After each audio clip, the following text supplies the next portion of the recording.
Your actual name is Alex Smith, but your performer name is Your Man Alex Smith, correct? Yes. And you've been going by that since 2012. Is that when you first started in music, like taking it more seriously or taking it on as a full professional career, would you say? Yeah, yeah. That was when I remember I had a day on May 5th, in fact, where I was like, I'm gonna do this as a career. And I actually was already doing entertainment, quotation marks, uh, as just like Alex Smith on YouTube. I was a vlogger, and hey guys, it's your man Alex Smith was like the way I started each video. And then I kept it because I was young and I thought it was cool. And then I printed business cards and got things printed and made websites. So now I'm in it. So I can't change out of it now.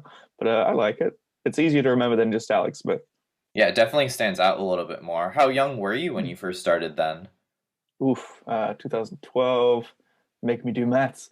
Eight, nine. So I would have been 19, I think. Okay, so like you kind of started out with this whole alter ego, you could say, of your man Alex Smith, and you starting to do entertainment. What do you mean by entertainment with the quotation marks? Like you said vlogging, so do you not consider that a form of entertainment, or is there something else to it? I mean, I think I don't consider it entertainment because I didn't find didn't find it entertaining. It was just Okay. very cringe, and it was just the hey, look at me kid who would like get your attention, and then you look over and just like do a spin, and you'd be like, oh, Ah, thanks. It was just yes. like that. It was me talking about my day and being like, hey, check out that, and I thought I was the coolest guy in the world. But I looked back even like 3 years later and I was like, oh, these are bad. These are really poorly made. But yeah, I'm so glad I made them. And cringe culture is dead. Let kids enjoy what they're doing. But I'm allowed to cringe at myself because, goddamn. Yeah, it's part of who you are. It obviously is part of your legacy now. But what was, I guess, the transition to music? Like, was there something specific that made you decide to go directly into music? Yeah, I was part of a feature film which didn't end up getting made in the end, called Carols. It was like an indie film that was made in Brisbane, and they were doing all these fundraising events to pay for it. And I had been playing a little bit of guitar at the time, and they had this like monster prom themed gig at this pub, and they were like, "Hey, can you come and anyone who's got any talents, please come and play." And I played some covers, all the classics like Hotel California and I'm Yours, all the easy ones that people like to play in here. And then yeah, it was just nice to have like a room full of people cheering. And I was like, hey, I could do this. I want to do this. And so I decided to do it. And yeah, I'm feeling pretty good. It was a good time. And I think also that coupled with I was beginning my mental health journey, and Hmm. I'd been working. It wasn't a full time job, but it was like full time hours. So it was like, um, and I had a moment where my mind broke when I was like, wait a second, there's always going to be new customers. That I'm making food. I'm not making a difference. I'm just getting money to pay for a place to live when I'm not at work. Oh my God, is this adult life? Oh my God. And I Is there freaked out. existential? Yeah, it sounds like.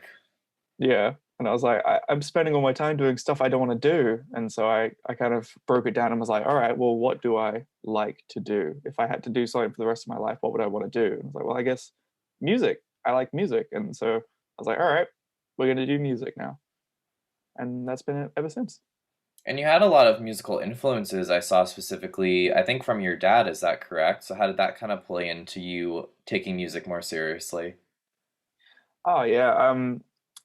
I I don't do the thing where I lift up the laptop and show you, but my dad has an entire wall of vinyls and stuff, and that's just down here. He has them upstairs as well. He has a huge vinyl collection and CDs. He's always been a massive music lover, and even my mom as well. She had a lot of like '90s like Enrique Iglesias and stuff, and they'd always be blasting it through the house, and so through exposure as a kid.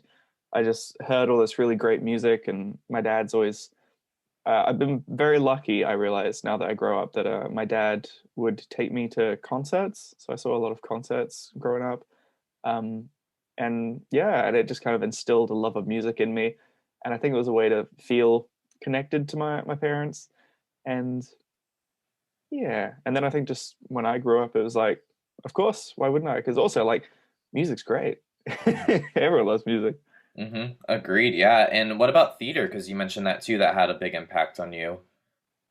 Yeah, that one that one wasn't as expected as music. I know that I definitely was a theater kid uh, growing up, and that I was like, everybody look at me, and had a lust for entertainment. And then, oh, so we briefly mentioned before we started recording the OP system in Australia, that you got to do a bunch of exams and then you get graded out of, I think, 26. And if you have a low OP, then it's harder to get positions. I got quite a low OP because the predicted, you do like a test exam beforehand and then you do the actual exam. And my Hmm. predicted OP was 5, which is really good. And then I Okay. was like, oh, okay, I've been stressing out over nothing. And then my actual OP was much, much, much less. And so I was like, oh, oh beans. So all the I ended up actually just getting the book of things that you can apply for. And there was only, and you have like 5 options in order. And there was only 5 that I could do, like sparsely related things. And it was like acting, like woodworking, just 5 completely unrelated Yeah, things. I would never put woodworking and acting together unless you're like a puppeteer or something like that. True, true. That'd be some pretty good theater, actually. Yeah. And acting was the one that I got. But then I I found this group of people that, in high school you're friends with your friends because you're all the same age and spend like 8 hours a day together. But once you go to uni, it's like, hey, I like acting. It's like I also like acting. Like, hey, we have something in common. That's Mhm. cool. And I really found my people, and I did heaps of musicals, and a lot of them were like student written musicals. So you were kind of there at the process, and also, like, I'm a kid of the '90s. I grew up with Alan Menken and Disney movies and stuff, and yeah, and it's all just kind of a melting pot to the extent where I find it really odd because people are like, oh, your music sounds like show tunes and like it sounds like theater, whereas to me I'm like, damn, I was just trying to write music, but Mhm. I think my DNA is so encoded in there that Yeah, I was curious to ask you that, like, how you feel, because it sounds like I'm getting a very jovial energy from you and that kind of like inner childish energy from theater or from Disney and all those things that you've mentioned. Is that something you kind of see coming out in your music and your presentation of your music? yeah, it's kind of fluctuated. I think because there was the songs I wrote before I put them into before I started getting them produced professionally. And those ones were a lot more of like, I'm on stage, I'm just having fun.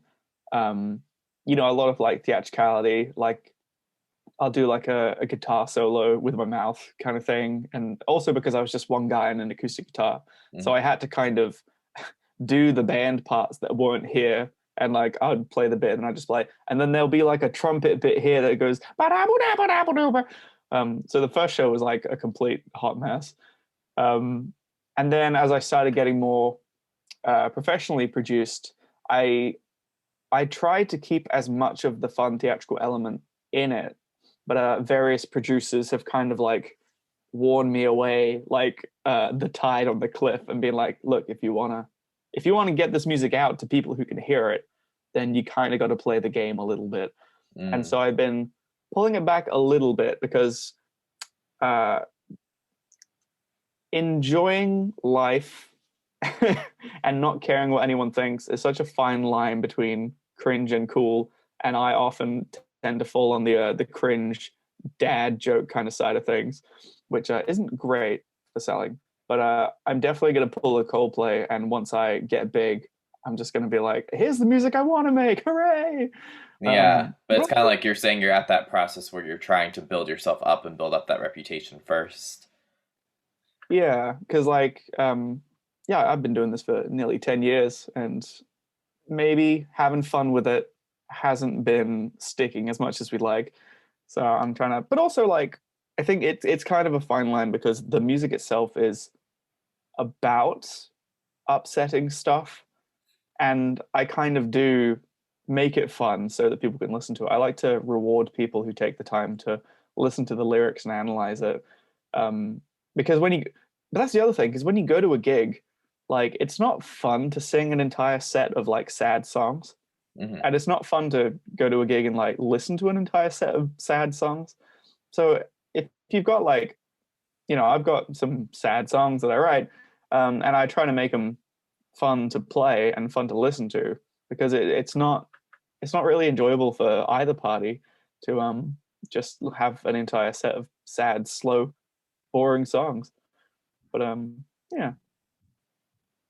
Sorry, I Well, feel like I'm rambling a lot. oh no, no, no, you're fine. No, you're really good. You're getting into things, which is exactly what we want. And on that note of gigs, I also noticed something that you had sent to me about your bio where you noticed just the impact that smaller gigs can have over an artist performing in arenas. So, what about that concept? Like, how do you feel about, you know, having smaller, more intimate settings versus the aspiration that a lot of artists would have of performing in an arena type setting? Hmm. I guess yeah, like small gigs are going to make up the majority of your career.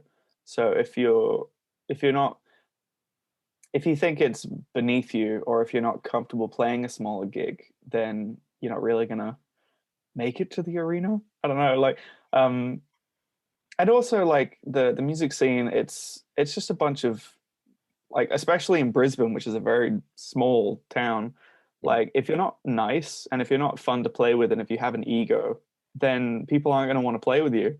And I love that it's play with you because it makes me feel like we're a bunch of kids in the sandbox. Because I get sad whenever I'm like, "Hey, do you want to play on my lineup?" And they're like, "Nah, we're too busy." And I'll talk to my friends and be like, "Oh, she doesn't want to play with me." But no, it's very much that. It's the small gigs are important, and also you learn a lot of really important skills, like being nice to, you know, the audience. Like, I can't stress enough that some of the egos I've seen, and it's Mhm. like, you're playing to 20 people in a 100-person venue in Brisbane. So you got to check that ego at the door, my friend. We're here to have a good night for these people. If it weren't for these people in this room, we wouldn't have anything. So, like, be nice to the people who support you. Be nice to the sound guys. Be nice to everybody because, you know, Is I that don't know. something you've run Yeah, into pretty often? It sounds like it from what you're insinuating. yeah. I won't name any names because it's as I said, Bristain's very small. But Yeah. no, it's horrible to see because also it's like, why are you doing this? Why are you doing this if you don't like the people? Hmm. If you're just gonna be a jerk to everybody. Um, I don't know. I guess maybe you can get like a sense of entitlement after doing it for long enough, and if you get some gigs. Like sometimes you get like a few lucky gigs and you play to some pretty big crowds. And I really hope, and I'm sure this will age terribly if I do become an asshole, but like I hope that I don't let the fame get to my head and I start treating people like a joke. And then we cut to like 20 years in the future and I'm like, I won't talk to anybody. Yeah, it's Send like them to my hotel room. we reach out again like a couple years down the road, and you're like, no, I don't want to talk to him anymore. Like, I already gave you my time once. Like, no thanks, I'm good. Just complete 180. Yeah. But on I that don't note, understand why people do it. where do you kind of see yourself going in that time frame? That's kind of a big question. I wouldn't normally ask that at this point. I'd probably save it for the end, but where do you kind of see yourself going, I guess, with your career? Well, it's kind of a it's kind of a tough one because I've been having the realization lately that the music I make isn't really top 40 music. Hmm. So I guess trying to chart my success off those artists isn't really accurate because it's not like I'm gonna win an aria and play big sound and all this stuff. So I think I'm kind of trying to learn what my definition of success is and what the extrapolation of this career could be. Because like Jonathan Colton is probably a little bit closer to my sound. He wrote the Portal song "Still Alive," and he's got all his own incredible music. But I think there are other artists in Brisbane like Emma Dean, and she hires out the powerhouse, and she's toured around the fringe circuit. Hmm. So it's kind of tough because as a kid, I was always like, yeah, I'll get a number one selling album and I'll go do all the awards and I'll tour around the world and everyone will, all this stuff. But I think it's like, I'm not really part of that world. And that's not me saying like I'm better or anything. Like I wish I was part of that world because, growing up, you always want to be the touring musician who wins all the awards.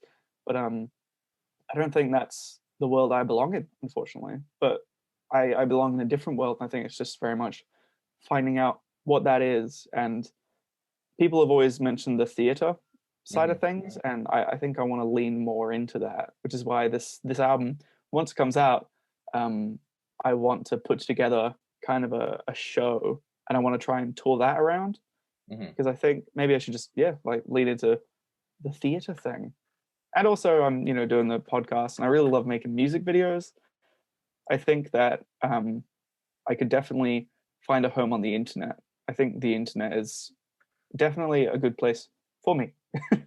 Well, it sounds like you started, like we said, when you started doing those vlog videos back in the day. It seems like the internet's kind of your place. It's true. I mean, I guess I have remade the vlogs. Like not remade, I have made new vlogs. I would never remake those old vlogs. Um, but I guess I've learned now that you should have decent lighting. You should have Yeah. something to talk about. Yeah, you've You had shouldn't other just things come your way and you've had other experiences where you're like, yeah, if I were to do this again, I know how to make it better. yeah, yeah. Um, I definitely I think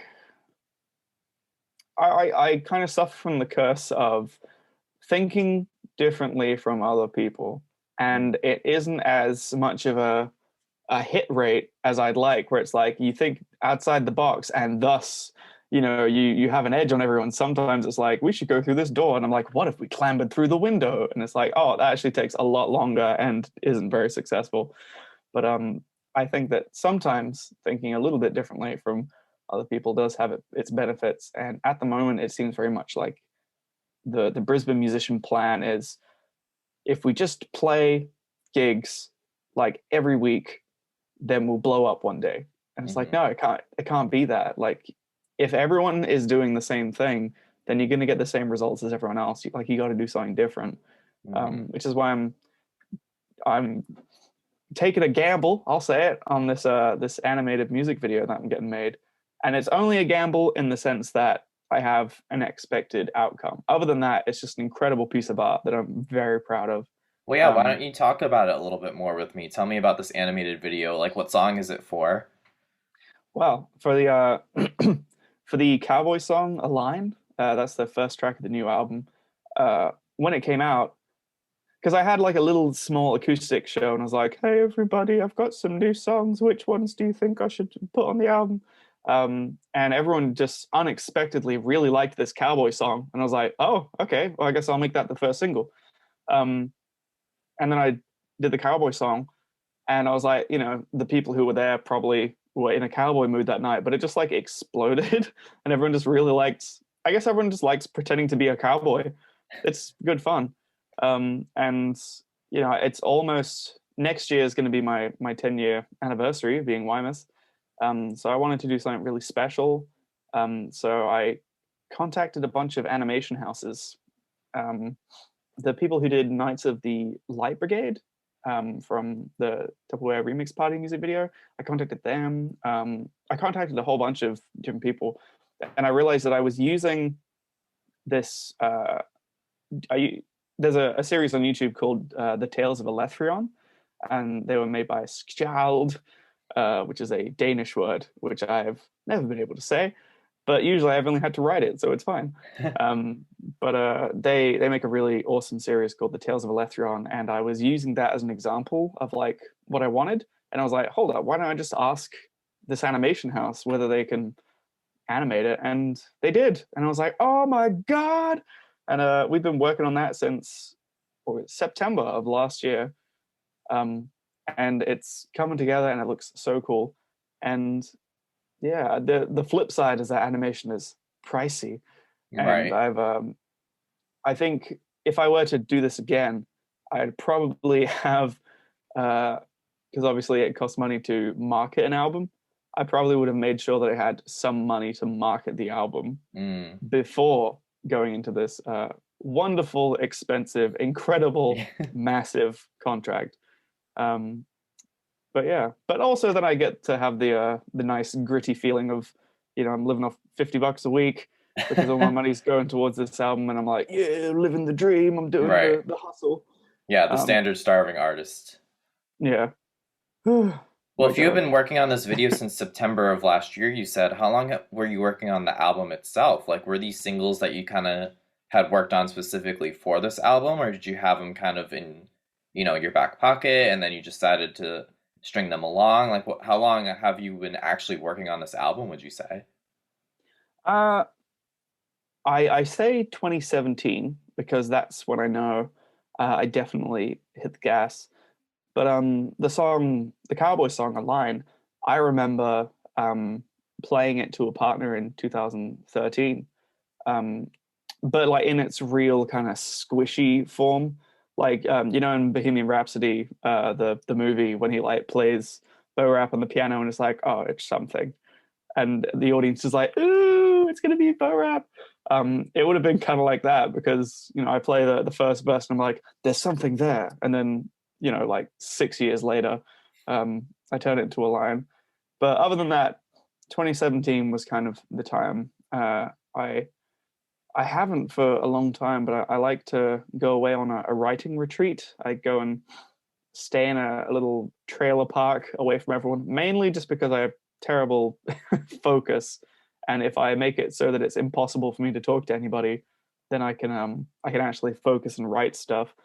Um, but I think, yeah, 2 years of writing and then like a year of recording, going up to Mulaney and like making demo tracks and stuff and doing the vocals, and then a final year of there was something. There was something that took a lot longer than I expected. But to answer your question, 2017. Sorry, I got Yeah. distracted there. No, you're good. So roughly like 3 years, like 3 to 4 years. Yeah. That's Yeah. insane. I mean, from here, like reading about what you sent me on the album, there's a lot in there, Mm, like depth wise in terms of the inspiration behind it. And one of them that you mentioned specifically to me was about domestic violence, and mm. that seems to be a huge concept. So where does that kind of come into play? Like, if you don't mind speaking on that, like where does the domestic violence component come in with the album? Yeah. I had an experience that I felt that I really wanted to talk about, but I didn't want to talk about it in any sort of specific way that would ruin anyone else's life. I didn't want to I didn't want to say anything that was going to get anybody in trouble. And also, once you start, like, it then becomes an allegation, and then you start having to pull the teeth out of it and really analyze it, which wasn't what it was about. I don't think that anyone who was in my life at that time is around anymore, or Hmm. and they don't care. Um, but also, like, it was a massive thing that like changed me as a person. Like, I feel like I died, and that I've been born again, but not in like a cool way. It's just like those memes where something happens and then your ghost just floats away. I Yeah. feel like that. I feel like I died, um, and I'd never quite been the same. And it was such a big impact on my life. I couldn't not talk about it. I couldn't not write about it, um, because that's what I do. I wish I was someone who writes, joyous songs when I'm feeling great. But the way that I write songs is if I've got some pain, I need to talk about it. So I like pull it out like a thorn, um, which I'm working on because I want to write happy songs. But it was just such a big thing that changed my entire life, and I had to write about it. Um, so I did. And the interesting thing is that I'm not the same person I was in 2017. Like, I think that my opinion on some of the things I say have changed, Hmm. and not too much. So like the album's still kind of saying what I want, and it's definitely when I wrote music, it was always that I wanted to. I've accepted. Sorry, I'm starting and ending a lot of sentences here. I've accepted that it's 2021. I'm just a guy from Australia. I'm probably not going to be saying anything profound that has never been said before. Um, but I know that all I have is my voice and my experience. And Hmm. I when I was a kid, probably not so much now, but when I was a kid, mental health wasn't really spoken about. Um, and my goal writing music was always like, I want someone else who feels like me to hear someone else say that they feel like me, so I don't feel so alone. Hmm. Um, and I know that domestic violence against men isn't that spoken about, and it's very stigmatized. And I mean, I guess it's all stigmatized as domestic violence, but like, there's a lot of things like, oh, it doesn't happen as much. But even that conversation is like changing. I think I took too long getting this album out, but it still Hmm. slaps, so it's okay. It's definitely a thing of, it's just a thing that happened to me. Maybe I'm trying to put some big noble narrative to it, but maybe I just had to tell somebody about something that happened. And that's how But it starts, like you said, like your inspiration was you felt like you had to tell someone, and that's yeah. literally how the conversation starts, and that's how the exposure gets out there. And that's Mm. that's a lot for anyone to do, but especially you as an artist. Like that takes a lot out of you emotionally, creatively. Um, and I guess what I want to ask next is what was like the price you kind of had to pay for that? Because that is very taxing and you have to take care of yourself, but it can also be hard, with other people involved in your life. Like, was there anything that really you kind of had to like sacrifice in order to put this work out?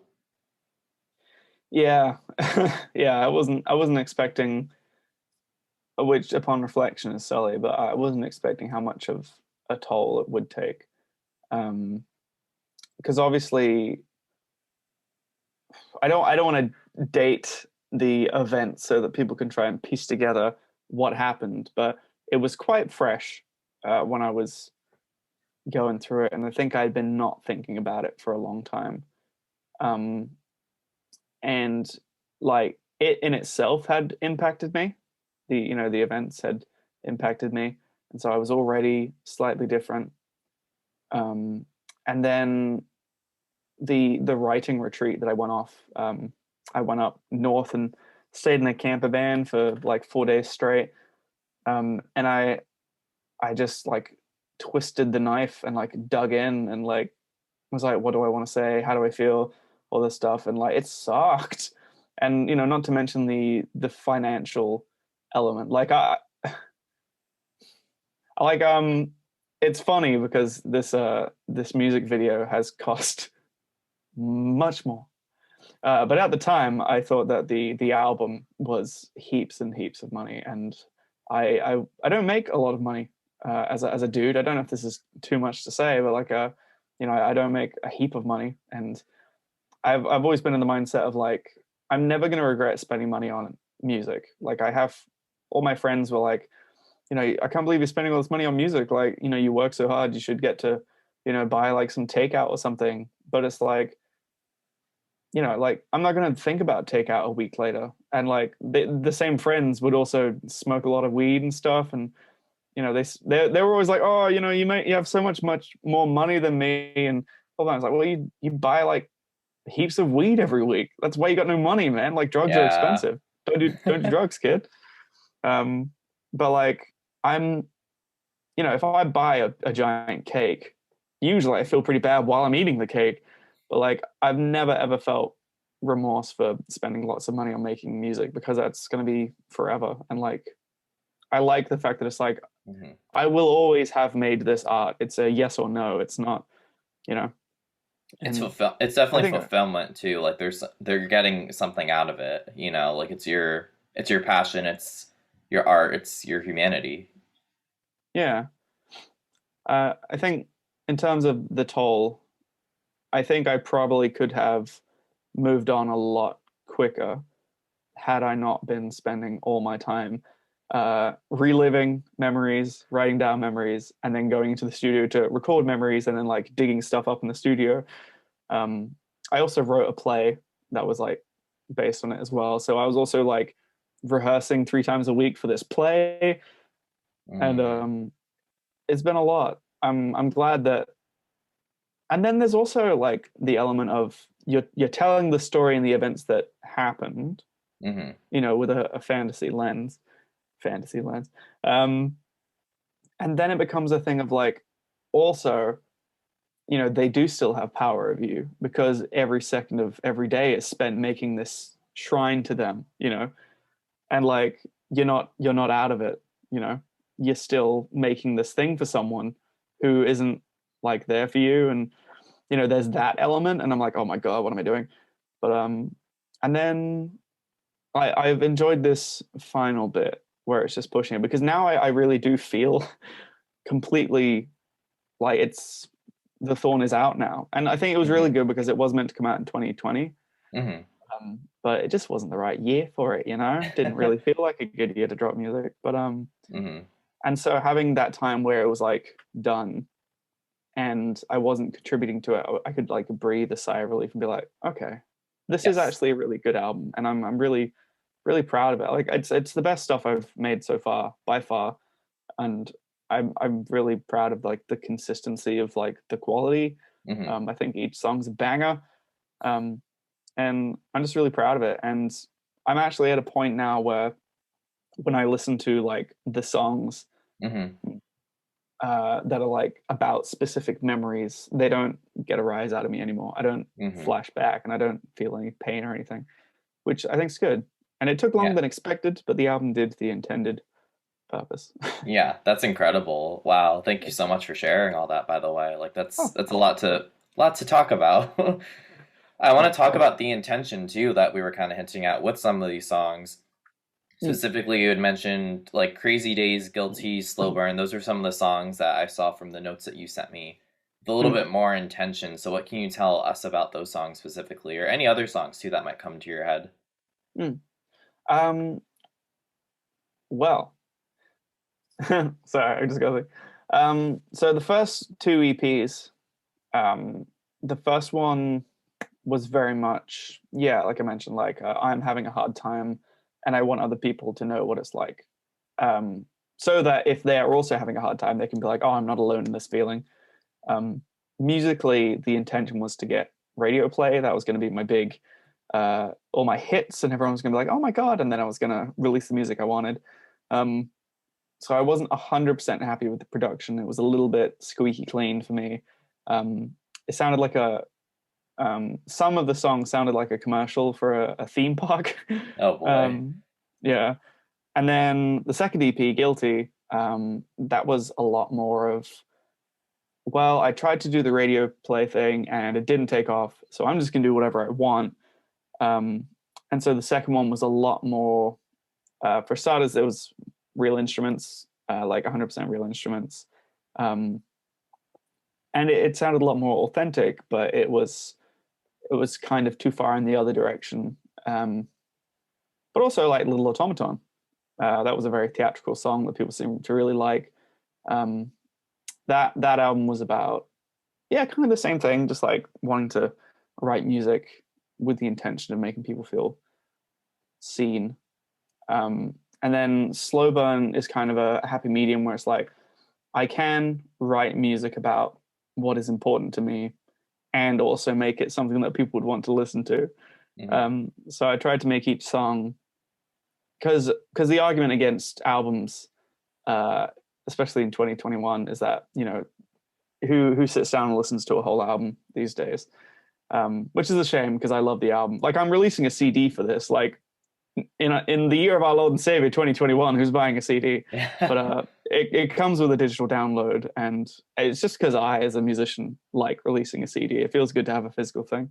Yes. Um, but I always wanted to release an album, and I've got this album, and yeah, I wanted each song to be like you listen to it once through, and you're like, cool, a nice story, and then you like listen to the songs individually that you like, Hmm. and yeah, I guess that was the intention. Or have I completely misunderstood the question?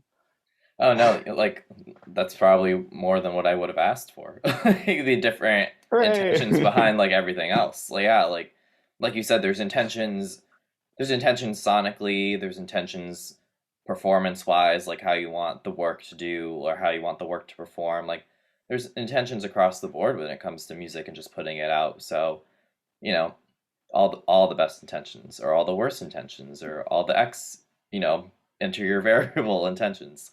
It is a very open question, but no, you handled it very well. You answered Thank you. it.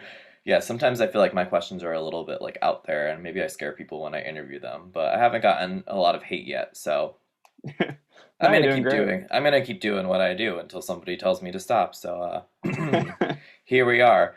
And something else that I wanted to mention too with this album and just your process of being an artist in general and working on your craft specifically.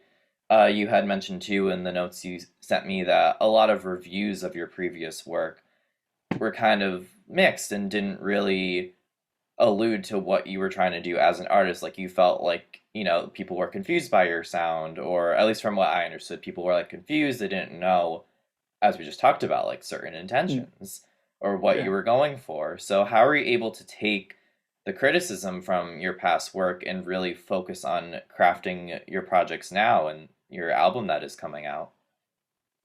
Um, yeah, it was kind of because I remember I got a review of I it's that thing where when you get a bad review, it really sticks with you.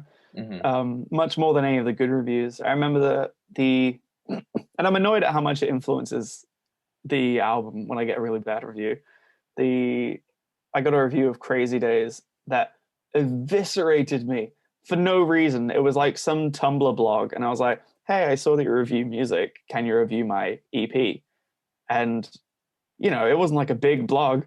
And she was like, "Yeah, okay." And then she was like, "I'm afraid I'm not going to give the review that Alex probably wanted me to give when he gave me this EP." And just like tore me to shreds. And I was like, "What? For what? Oh Why? no. You got why did you do this?"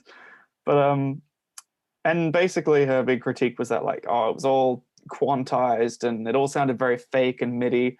And I was like, oh, okay, well, the next album will only have real instruments, no MIDI at all, no matter what the cost.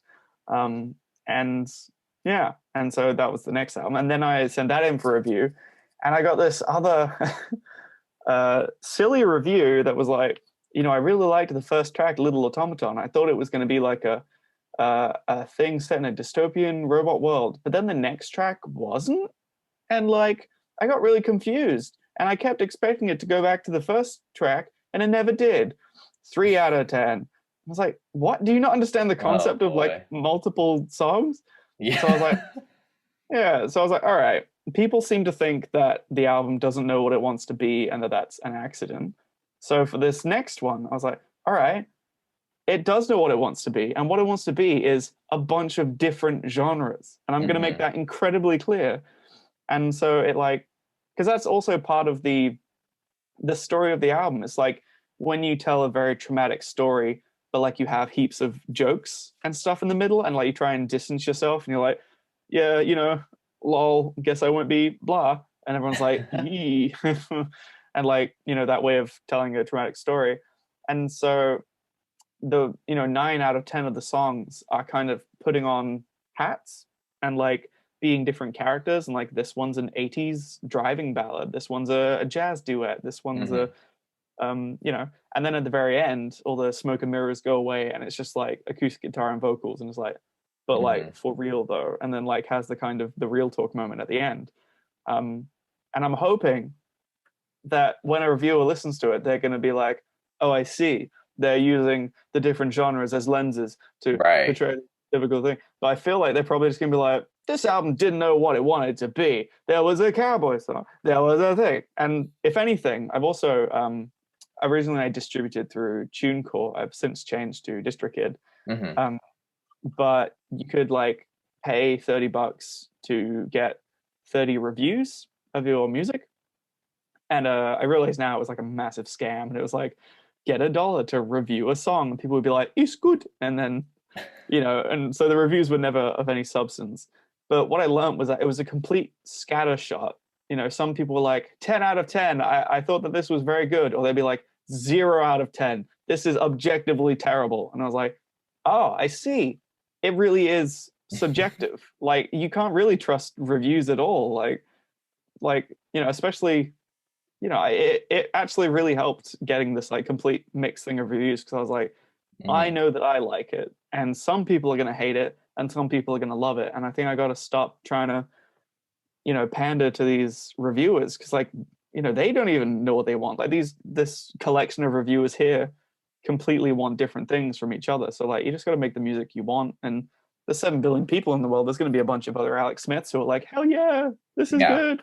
you're gonna find those So little pockets of people that understand the crazy vision that you were having and say, "Yeah, I get what he was doing." yeah, because they're out there. You just got to find them. Yeah, for sure. Well, what details can you share about the album specifically? You know, the names, singles, the release date is something that we kind of mentioned too. What details can you share with us? Ooh, well, it's called Slow Burn. Uh, Another multiple layered meaning. Um, it's got 10 tracks. 3 of them are out now on Spotify. That's Align, Trigger, and Rescue Me. It does have a narrative, but you can also listen to it out of order. And yeah, it's just a bunch of different genres. Um, I always like. I feel like I am a big faker in a bunch of different genres because I study music technology, and I'm always a big cynic whenever they're like, here's our new Scream box. We've done a code that randomly generates tones, and then we just listen to it for half an hour until it kind of tires itself out. And then I'm at the back being like, what? This sucks. Ah! Anyone who says, what is music is usually a bit of a fuck that I don't want to talk to. But but the thing is, pioneers are there for a reason, and there's the pioneer who takes the musical concept far beyond anything anyone would like to listen to, and then there's the me, a few steps back, who takes that horrible concept and is like, "Hey, wait a second! If I do this, it actually sounds kind of nice." Hmm. So by no means am I like treading new ground. I feel like a big faker. Um, so like there are some people who are like, "Oh, I can never get into jazz." Like all these incredible time signatures, and studying at uni, I actually have gotten quite a good appreciation of jazz. Very good stuff. But there's definitely like deep jazz, which kind of alienates people. But then there's also like you bring it back a bit, and you're like, oh, this is like fun jazz. And so I feel like I've gotten like a really surface level of a lot of really cool genres, and I think that anyone from those genres will be like, oh, this isn't jazz, or oh, this isn't country, this isn't 80s music. But I think that wonderful plebs like me who just like music, um, I think there's a lot of pretentiousness in music. And a lot of people who are like, oh, I hate pop music. And I was like, it's designed to be candy for your ears, psychologically. You're lying.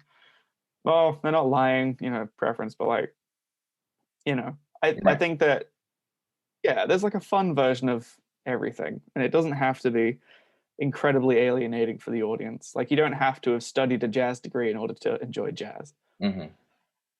And I'm sure that there are a lot of jazz people who are like, "Man, I'm never listening to this fucking guy." After after hearing that, yeah. Well, we'll see. We'll see how it does. We'll see who tunes in and who listens. And best of luck to you, Alex. Like, I really appreciate you coming on and sharing all these details too about your work and just you as an artist. To wrap this all up, I just want you to at least mention first where people can find you and listen to your stuff, you know, the crazy collection that you have going on here that we've talked about. And I also just want you to kind of answer my last question for you, which was, what does this album mean to you most? Like, what is the one thing about this album that just means something to you? Like, the biggest, most important thing that this album has done for you and for your artistry? Well, I guess what order should I answer those questions? Why don't you give out your handles and things like that, and then we can go into the bigger question. Sure. Well, if you like my music and you want to listen, you can find it on Bandcamp and iTunes. If you don't have money but you also want to support, please give me a follow on Spotify because having lots of Spotify followers is a very big deal, and that's all just your man Alex Smith. Hmm. Um, I also have a Patreon as well if you feel generous. But you know, um, and that's also your man, Alex. Um, yeah. In turn, oh, I also have a podcast called My Songs Suck. Um, but not everyone's into podcasts. But also, you're listening to this podcast, so you probably are into podcasts. Yeah, so give it a listen, Anyway, people. thank you. But in terms of what this album's done for me, uh, damn, I feel when you have something happen and you're like, okay, this is a chapter of my life. I have stepped into a new chapter of my life. This feels like the end of a chapter of my life. I think, especially having an album launch, we can be like, this is the end of the album. Um, it definitely feels like a period of my life, and yeah, I think it feels good to be able to put that to rest because it's been giving me a lot of grief for a long time, and it's bled into every part of my life. My work, my uni, my interpersonal relationships definitely have felt an impact from the subject matter that this album was about, and it's really pulling a thorn out. And also just because I've been like bankrupting myself to make this album, so now it's like I'm gonna buy myself a bloody ice cream cone Yep. because I can afford it now. Yeah, Um, exactly. yeah. I think I would like to think that I'm a better person now for having made this album. And at the very least, I learned a lot. And I hope that other people like it as well.